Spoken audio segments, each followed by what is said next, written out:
ओम गणेशाय नमः। जय श्री कृष्ण। राधे राधे। प्यारे भक्तगणों, आज आप सभी श्रवण करेंगे आंवला एकादशी व्रत की पारण कथा। एकादशी व्रत कथा।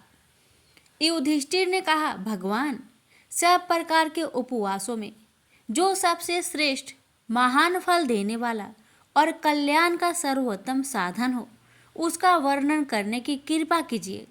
श्री भगवान बोले, महाराज युधिष्ठिर, तुम मेरे भक्त हो। जैसे पूर्व में मैंने नारद से कहा था, वैसे ही तुम्हें बतलाता हूँ, सुनो। नरेश, जो पुरुष स्नान आदि से पवित्र होकर मेरी पंचमी के दिन भक्ति पूर्वक उपवास करता है तथा तीनों समय मेरी पूजा में संलग्न रहता है, वह संपूर्ण यज्ञों का फल पाकर मेरे परम धाम में प्रतिष्ठित होता है। नरेश्वर, अमावस्या और पूर्णिमा ये दोनों पर्व दोनों ही पक्ष की द्वादशी तथा श्रवण नक्षत्र ये 5 तिथियां मेरी पंचमी कहलाती है। ये मुझे विशेष प्रिय है।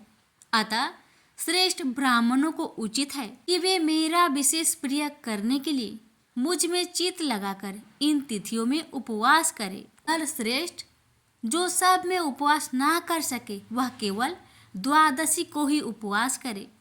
इससे मुझे बड़ी प्रसन्नता होती है। जो मार्गशीर्ष की द्वादशी के दिन रात उपवास करके केशव नाम से मेरी पूजा करता है, उसे अश्वमेध यज्ञ का फल मिलता है। जो पौष मास की द्वादशी को उपवास करके जो नारायण नाम से मेरी पूजा करता है, वह बाजी मेध यज्ञ का फल पाता है। राजन, जो माघ की द्वादशी को उपवास करके माधव नाम से मेरा पूजन करता है, उसे राजसूय यज्ञ का फल प्राप्त होता है। नरेश्वर, फाल्गुन के महीने में द्वादशी को उपवास करके जो गोविंद के नाम से मेरा अर्चन करता है, उसे अधिरात्र यज्ञ का फल मिलता है। चैत्र महीने की द्वादशी तिथि को व्रत धारण करके जो विष्णु नाम से मेरी पूजा करता है, वह पुंडरीक यज्ञ के फल का भागी होता है। पांडुनंदन, बैसाख की द्वादशी को उपवास करके मधुसूदन नाम से मेरी पूजा करने वाले को अग्निष्टोम यज्ञ का फल मिलता है। राजन, जो मनुष्य ज्येष्ठ मास की द्वादशी तिथि को उपवास करके श्री विक्रम नाम से मेरी पूजा करता है, वह गोमेध के फल का भागी होता है। भरत श्रेष्ठ, आषाढ़ मास की द्वादशी को व्रत रहकर वामन नाम से मेरी पूजा करने वाले पुरुष को नरमेध यज्ञ का फल प्राप्त होता है। राजन, श्रावण महीने में द्वादशी तिथि को उपवास करके जो श्रीधर नाम से मेरा पूजन करता है, वह पंच यज्ञों का फल पाता है। नरेश्वर, भाद्रपद मास की द्वादशी तिथि को उपवास करके ऋषिकेश नाम से मेरा अर्चन करने वाले को स्वोत्रा मणि यज्ञ का फल मिलता है। महाराज, आश्विन की द्वादशी को उपवास करके जो पद्मनाभ नाम से मेरा अर्चन करता है, उसे 1000 गौदान का फल प्राप्त होता है। राजन, कार्तिक महीने की द्वादशी तिथि को व्रत रहकर जो दामोदर नाम से मेरी पूजा करता है, उसको संपूर्ण यज्ञों का फल मिलता है। नरपते, जो द्वादशी को केवल उपवास ही करता है, उसे पूर्वोक्त फल का आधा भाग ही प्राप्त होता है। इसी प्रकार श्रावण में यदि मनुष्य भक्ति युक्त चित्त से मेरी पूजा करता है, तो वह मेरी सालोक्य मुक्ति को प्राप्त होता है। इसमें तनिक भी अन्यथा विचार करने की आवश्यकता नहीं है। उपयुक्त रूप से प्रतिमास आलस्य छोड़कर मेरी पूजा करते करते जब 1 साल पूरा हो जाए, तब पुनः दूसरे साल भी मासिक पूजन प्रारंभ कर दे। इस प्रकार जो मेरा भक्त मेरी आराधना में तत्पर होकर 12 वर्ष तक बिना किसी विघ्न बाधा के मेरी पूजा करता रहता है, वह मेरे स्वरूप को प्राप्त हो जाता है। राजन, जो मनुष्य द्वादशी तिथि को प्रेम पूर्वक मेरी और वेद संहिता की पूजा करता है, उसे पूर्वोक्त फलों की प्राप्ति होती है। इसमें संशय नहीं है। जो द्वादशी तिथि को तेरे लिए चंदन पुष्प फल जल पत्र अथवा मूल अर्पण करता है, उसके समान मेरा प्रिय भक्त कोई नहीं है। नरश्रेष्ठ युधिष्ठिर, इंद्र आदि संपूर्ण देवता उपयुक्त विधि से मेरा भजन करने के कारण ही आज स्वर्गीय सुख उपभोग कर रहे हैं। प्रेम से बोलिए श्री कृष्ण भगवान की जय। एक नगर में एक गरीब ब्राह्मण अपनी पत्नी के साथ रहता था। वह भिक्षा मांग मांग कर अपना जीवन गुजारता और भगवान की पूजा में लगा रहता था। वह उतने ही भिक्षा मांगता जिससे उसके और उसके परिवार का पेट भर सके। उस नगर का राजा बहुत धनवान था और ब्राह्मणों का आदर करने वाला था। राजा किसी भी ब्राह्मण को अपने महल से खाली हाथ नहीं जाने देते थे। दूर दूर से ब्राह्मण राजा के पास आते और मुंह मांगा दान लेकर आशीर्वाद देते हुए वापस चले जाते थे। एक दिन ब्राह्मण की पत्नी ने ब्राह्मण से कहा कि दूर दूर के ब्राह्मण राजा से मनचाहा दान लेकर चले आते हैं और तुम भी यहाँ रहकर राजा के पास नहीं जाते। जन्म भर मैं कंगाली का झक झेलूं, आज तुम जाओ और राजा से कुछ मांग कर लाओ। ब्राह्मण ने पत्नी को समझाते हुए कहा, तू तो बावड़ी है, हमें धन की क्या जरूरत, हमें इतना तो मिल ही जाता है जिससे हम अपना पेट भर सके। और राजा का धन तो अच्छा नहीं होता, वो हमें नहीं लेना चाहिए। ब्राह्मण की पत्नी जिद पर अड़ गई और बोली, मैं तुम्हारी एक भी बात सुनने वाली नहीं। कब तक हम कंगाली में जीते रहेंगे? तुम तो रोज माला लेकर बैठ जाते हो। अपने बच्चे को क्या खिलाएंगे और क्या पहनाएंगे? जब बच्चे दूसरे बच्चों को पहनते ओढ़ते और खाते पीते देखेंगे तो उनका भी मन ललचाएगा। अब तुम राजा के पास जाओ, राजा बहुत भला व्यक्ति है, वो हमें मुंह मांगा दान जरूर देंगे। मजबूर होकर ब्राह्मण राजा के महल की ओर चल पड़ा, पर राजा उस समय महल में नहीं था। ब्राह्मण को वापस लौटना पड़ा। दूसरे दिन ब्राह्मण की पत्नी ने ब्राह्मण को फिर से महल में भेजा, परंतु राजा फिर से महल में नहीं मिला। तीसरे दिन राजा महल में गया और उसने ब्राह्मण का स्वागत किया और उसे आसन पर बैठाया और साथ में ब्राह्मण देवता से 2 दिन न मिल पाने के लिए क्षमा भी मांगी। राजा ने कहा, मैं आपकी क्या सेवा कर सकता हूँ? ब्राह्मण ने कहा, जो मैं मांगू वो आप दे सकेंगे? राजा ने कहा, हाँ हाँ कहिए, मैं आपकी क्या सेवा कर सकता हूँ? ब्राह्मण ने निवेदन किया, महाराज मैं कुछ और नहीं चाहता, बस आप मुझे अपने पसीने की कमाई से 4 पैसे दान में दे दीजिए। ब्राह्मण की बात सुन राजा बहुत हैरान हो गए और मन ही मन सोचने लगे कि मेरे महल में कितने सारे धन पड़े हैं, पर मेरी मेहनत की एक कौड़ी भी नहीं है। राजा ने ब्राह्मण से कहा, आप मुझे 1 दिन का समय दे, मैं कल आपको आपका मुंह मांगा दान दूंगा। ब्राह्मण महल से अपने घर को खाली हाथ ही लौट आए। ब्राह्मण को खाली हाथ आता देख पत्नी बोली, क्या हुआ, राजा ने कुछ दिया नहीं? ब्राह्मण बोला, राजा ने कल देने के लिए कहा है। ब्राह्मण की पत्नी सोचने लगी, शायद इन्होंने बहुत सारा धन मांगा होगा और राजा को इसकी व्यवस्था करने में समय लग रहा होगा, इसलिए कल बुलाया है। दूसरी ओर राजा ने अपने राजसी कपड़े बदलकर फटे पुराने कपड़े पहने और मजदूर जैसा भेष बना लिया। जब राजा की पत्नी ने देखा और कारण पूछा तो राजा ने सब कुछ बताया।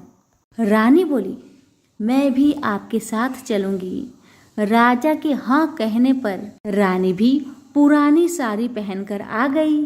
इस प्रकार राजा रानी मजदूरी की तलाश में शहर निकले। लुहारों के मोहल्ले में जाकर राजा ने आवाज लगाई, किसी को मजदूर चाहिए? आखिरकार एक लुहार ने उन्हें बुला लिया, जो पहिए पर हाल चढ़ाने की तैयारी कर रहा था। उसने राजा से कहा, देखो, तुम्हें पहले खलात ठोकनी पड़ेगी और जब आग आ जाए उसके बाद घन पिटना होगा। फिर रानी की ओर देखकर कहा, तुम्हें कुएं से पानी लेकर होदी भरनी होगी और कोयले वाले घर से कोयला लेकर भट्टी में डालना होगा। तुम दोनों के दिन भर काम करने के लिए मैं तुम्हें 2-2 आने दूंगा। अगर काम पसंद हो तो बोलो, नहीं तो अपना रास्ता नापो। राजा रानी लोहार के बताए काम को करने लगे। राजा खलात ठोकने लगा, पर उससे काम ठीक से नहीं हो पा रहा था। लोहार नाराज होकर राजा को ठीक से काम करने के लिए कहता है। राजा जैसे तैसे अपना काम करने लगा। रानी भी कुएं से पानी भरकर लाने लगी। रानी के हाथ में फफोले पड़ गए। किसी तरह बड़ी कठिनाइयों से उसने पानी का हौज भरा। उसके बाद रानी कोयला लाकर भट्टी में डालने लगी। कोयला भरने के कारण रानी के गोरे गोरे हाथ और कपड़े काले पड़ गए। भट्टी में आग आने पर लुहार ने पात भट्टी में से निकालकर पहियों पर जमाई और एक घन अपने हाथ में लेकर और एक राजा के हाथ में देकर कहा, देखो, बारी बारी से घन इस पर पटकना, हाथ इधर उधर ना होने पाए। राजा जोर जोर से घन पटकने लगा, लेकिन उसका निशाना ठीक नहीं बैठता था। कभी घन हाल पर गिरता तो कभी पहिए पर। मजदूरों का ऐसा काम देखकर लुहारिन बरबराती हुई आई और लोहार से कहने लगी, तुमने कहाँ से यह नौसिखिए मजदूर काम पर लगाए हैं? इनसे काम तो होगा नहीं। यह मजदूर तुम्हारा सब काम बिगाड़ देंगे। राजा रानी उन दोनों की फटाकर सुनते सुनते अपना काम मन लगाकर करते रहे। घन पटकते पटकते राजा का शरीर पसीना से तर तर हो गया और जोर शोर से सांस चलने लगी। रानी भी पानी भरते भरते और कोयला झोंकते झोंकते थक कर चूर हो गई। दोनों ने पूरे दिन बहुत मेहनत की। लुहार ने राजा रानी को 2-2 पैसे दिए, जिसे वो बड़ी खुशी खुशी लेकर महल आ गए। आज उन्हें पता चला कि मेहनत की कमाई कैसी होती है। राजा ने 4 पैसे अलग रख दिए और अगले दिन ब्राह्मण को बुलाकर उसे दे दिए। ब्राह्मण राजा को आशीर्वाद देकर घर लौटा और ब्राह्मणी से कहा, लो, मैं राजा के यहाँ से दक्षिणा ले आया हूँ। ब्राह्मणी खुश होकर दौड़ती हुई आई, पर जब उसने 4 पैसे देखे तो वह ठिठक कर रह गई और उन्हें दूर फेंक दिया। वो जल भूनकर ब्राह्मण से बोली, तुम जैसे दरिद्र राजा के यहाँ भी जाकर कुछ नहीं मांगा, शर्म भी नहीं आती। इतना कहकर रूठ कर चली गई और बहुत देर तक बरबराती रही। ब्राह्मण ने उन 4 पैसों को उठाकर तुलसी के पास रख दिए और सोचा, जब ब्राह्मणी शांत हो जाएगी तो जरूरत पड़ने पर ये सिक्के को उठा लेगी। परंतु कई दिनों तक पैसे वहीं रखे रहे और फूल बेलपत्र ऊपर से गिर गिर कर मिट्टी में दब गए। ब्राह्मण और ब्राह्मणी दोनों ही उन सिक्कों के बारे में भूल गए। कुछ दिनों के बाद तुलसी जी के घर में 4 पौधे उगे। चारों पौधे बहुत सुंदर थे। यह देख ब्राह्मणी रोज उसमें पानी डाल देती। 4 महीने बाद वो पौधे बड़े हो गए और उनमें फूल लगने लगे। फूल सूखने पर इनसे मोती झरने लगी। ब्राह्मण और ब्राह्मणी ने कभी मोती नहीं देखे थे। वो समझे कि कोई बीज है। हर रोज कई कई फूल झरते और मोती पूरे तुलसी पर बिखर जाते। ब्राह्मणी उन मोतियों को समेट कर घर के एक कोने में डाल देती। इस तरह वहां मोतियों का ढेर लग गया था। एक दिन एक सब्जी वाली आई। ब्राह्मणी को सब्जी लेनी थी, पर उसके पास पैसे नहीं थे। उसने सब्जी वाली से कहा, क्या तुम इन चमकदार बीजों के बदले सब्जी दे सकती हो? सब्जी वाली ने देखा तो वो पहचान गई, अरे ये तो मोती है। उसने खुशी खुशी ब्राह्मणी को उन मोतियों के बदले उनकी मनपसंद सब्जी दे दी। अब से हर रोज ऐसा होने लगा। ब्राह्मणी और सब्जी वाली दोनों खुश थे। सब्जी वाली यह सोचकर खुश थी कि मुझे 1 पैसे की तरकारी के बदले हजारों का माल मिलता है, और ब्राह्मणी ये सोचकर खुश थी कि इस बीजों के बदले सब्जी मिल जाती है। इस प्रकार कई महीने बीत गए। उधर राजा के महल में कई राजहंस थे जो मोती चुगते थे। राजा का यह नियम था, जब राजहंस मोती चुग लेते थे उसके बाद ही राजा और उसका परिवार भोजन करता था। एक समय बाद राजा का सारा धन उन मोतियों और दान देने में खर्च हो गया। अब राजा को मोती खरीदने के पैसे तक नहीं बचे। यह खबर पूरे नगर में फैल गई। ब्राह्मण और ब्राह्मणी को जब यह पता चला तो उन्होंने यही विचार किया कि राजा बहुत दानी और नेक दिल है। उसने अपना सब कुछ दान कर दिया, यहाँ तक कि शायद उनके पास खाने को भी कुछ नहीं है। ऐसा हालत में हमें उन लोगों की सहायता करनी चाहिए। ब्राह्मण ने ब्राह्मणी से कहा, अगर तू कहे तो इसमें से कुछ बीज राजा को दे दूं। तू कहती है इससे सब्जी और खाने की चीज मिल जाते हैं। ब्राह्मणी ने कहा, हाँ, मैं रोज इसके बदले सौदा लिया करती हूँ। ऐसा कहकर ब्राह्मणी 1 टोकरी बीज भर लाई। ब्राह्मण राजा के पास पहुंचा और उसे वो मोती दिए और राजा को सारी बात बताई। राजा उन मोतियों को देखकर चौंक गया। उसने मोती राजहंस को दिए। राजहंस उन्हें चुगने लगे। यह देख राजा ने ब्राह्मण से कहा, 1-1 मोती सैकड़ों रुपए का है। सच बताए, आपके पास इतने मोती कहाँ से आए? ब्राह्मण बोला, महाराज, ऐसे बीज तो हमारे घर पर बहुत हैं। और राजा को पूरी बात बताई। राजा अपने मंत्रियों के साथ ब्राह्मण के घर पहुंचे और उन चारों पेड़ों को देखा। पूछताछ में उन सिक्के वाली बात सामने आ गई। जब पेड़ों को देखा तो उनकी जड़ के पास वही सिक्के चिपके हुए थे। आज ब्राह्मण और ब्राह्मणी को मालूम हुआ कि उनके पास लाखों करोड़ों की दौलत है, जिसे वो साधारण बीज समझते थे। ब्राह्मण ने सोचा कि मेरे लिए यह धन किस काम का। ऐसा सोच ब्राह्मण ने सारे मोती राजा को दान में दे दिए। राजा की आंखें भी खुल गई। मेहनत के धन की कीमत उन्हें मालूम पड़ गई। उस दिन राजा ने प्रण कर लिया कि मैं खजाने के पैसे से 1 भी पैसा अपने खर्च में नहीं लगाऊंगा। अपना खर्च मेहनत करके चलाऊंगा। खजाने और ब्राह्मण के दान से राजा ने जनता का हित में कई धर्म कर्म के काम शुरू कर दिए। हे तुलसी माता, जैसे आपने ब्राह्मण परिवार पे अपनी कृपा बरसाई, वैसे ही आपकी कथा कहने वाले, सुनने वाले, हुक्कारे भरने वालों पर अपनी कृपा सदा बनाए रखे। तो प्रेम से बोलिए, तुलसी मैया की जय हो। प्राचीन समय की बात है। एक नगर में एक बड़ा व्यापारी रहता था। वह जहाजों में माल लदवाकर दूसरे देशों में भेजा करता था। वह जिस प्रकार अधिक धन कमाता था, उसी प्रकार जी खोलकर दान भी करता था। परंतु उसकी पत्नी अत्यंत कंजूस थी। वह किसी को 1 दमड़ी भी दान नहीं देती थी। एक बार सेठ जब दूसरे देश व्यापार करने गया तो पीछे से बृहस्पति भगवान साधु का वेश धारण करके व्यापारी की पत्नी के समक्ष उपस्थित हुए और भिक्षा मांगने लगे। तब व्यापारी की पत्नी ने साधु महाराज से कहा, हे साधु महाराज, मैं इस दान और पुण्य से तंग आ गई हूँ। आप कोई ऐसा उपाय बताए जिससे मेरा सारा धन नष्ट हो जाए और मैं आराम से रह सकूं। मैं यह धन लूटता हुआ नहीं देख सकती। बृहस्पति भगवान ने कहा, हे देवी, तुम बड़ी विचित्र हो। संतान और धन से कोई दुखी होता है भला? अगर अधिक धन है तो इसे शुभ कार्यों में लगाओ। कुंवारी कन्याओं का विवाह करवाओ।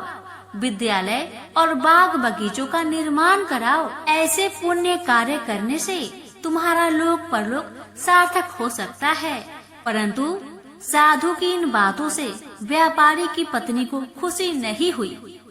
उसने कहा, मुझे ऐसी धन की आवश्यकता नहीं है जिसे मैं दान में दूं।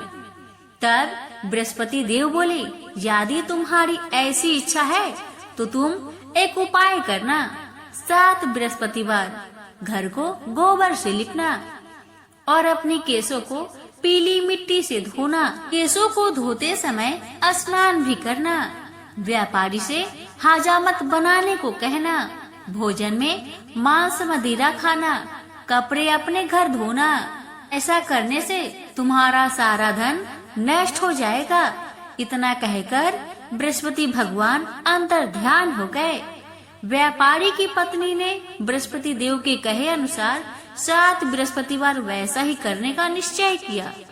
केवल 3 बृहस्पतिवार बीते कि उसके समस्त धन संपत्ति नष्ट हो गई और वह परलोक सिधार गई। जब व्यापारी वापस आया तो उसने देखा कि उसका सब कुछ नष्ट हो चुका है। यह देखकर व्यापारी ने अपनी पुत्री को सत्वाना दी और दूसरे नगर में जाकर बस गया। वहाँ वह जंगल से लकड़ी काटकर लाता और शहर में बेचता था। इस तरह वह अपना जीवन व्यतीत करने लगा। एक दिन उसकी पुत्री ने दही खाने की इच्छा प्रकट की, लेकिन व्यापारी के पास दही खरीदने के पैसे नहीं थे। वह अपनी पुत्री को अवशासन देकर जंगल में लकड़ी काटने चला गया।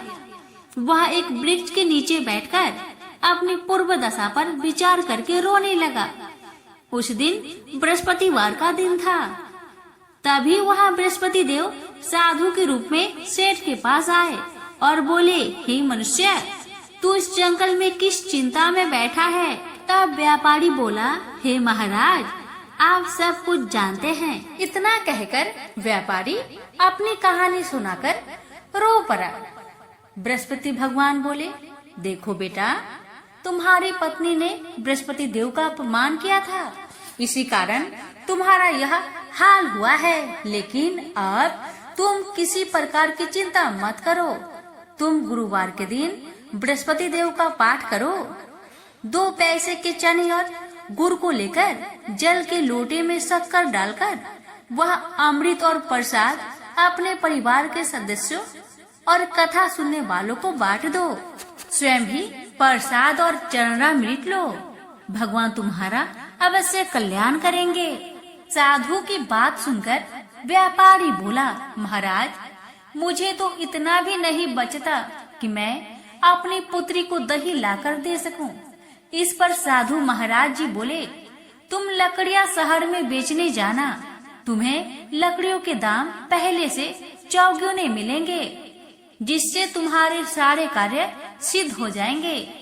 उसने लकड़ियां काटी और शहर में लकड़ियां बेचने चल पड़ा। उसकी लकड़ियां अच्छे दाम में बिक गई, जिससे उसने अपनी पुत्री के लिए दही लिया और साथ ही साथ गुरुवार की कथा है तो चना गुड़ लेकर कथा की और प्रसाद बांटकर स्वयं भी खाया। उसी दिन से उसकी सभी कठिनाइयां दूर होने लगी। परंतु अगले बृहस्पतिवार को वह कथा करना भूल गया।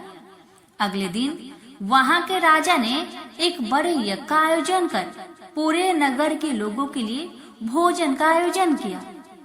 राजा की आज्ञा अनुसार पूरा नगर राजा के महल में भोज करने गया, लेकिन व्यापारी व उसकी पुत्री तनिक विलंब से पहुँचे। अतः उन दोनों को राजा ने महल में ले जाकर भोजन कराया। जब वे दोनों लौटकर आए, तब रानी ने देखा कि उनका खूंटी पर टंगा हार गायब है।